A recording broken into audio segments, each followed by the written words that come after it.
Hello friends, welcome back to Salma's blogs. ఈరోజు నేను మీకు జింజర్ గురించి చెప్తానండి. దీనివల్ల మనకి తెలియని చాలా టిప్స్ ఉన్నాయి. అది ముఖ్యంగా వింటర్ సీజన్లో మనకి సఫర్ అవుతూ ఉంటాం, పిల్లలు కానీ పెద్దోళ్ళు కానీ.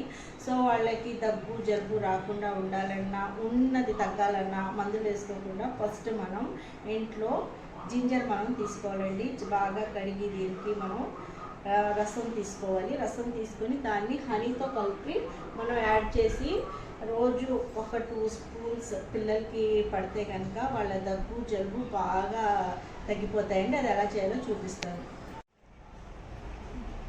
అంతా తీసుకొని ఇప్పుడు ఈ రసం ఎంత ఉందో మనం అంతా ఈక్వల్గా పిల్లలు కదండి హనీ కలిపేసుకోవాలి. ఈ రసం 2 to 2.5 కరెక్ట్గా ఉంది. ఇది ఇలా కలిపి మనం పిల్లలకి రోజు ఒక స్పూన్ తాగిస్తే చాలా బాగా పనిచేస్తుందండి. ఇది మనం ఫ్రిడ్జ్లో కూడా తీసి ఉంచుకోవచ్చు. ఎక్కువ కాకుండా ఒక 3-4 డేస్కి అలా చేసుకుంటే చాలా బాగా రిజల్ట్ చూపిస్తుందండి. సో ఫ్రెండ్స్, మీకు నాకు వీడియో నచ్చితే like, share and subscribe. Thanks for watching.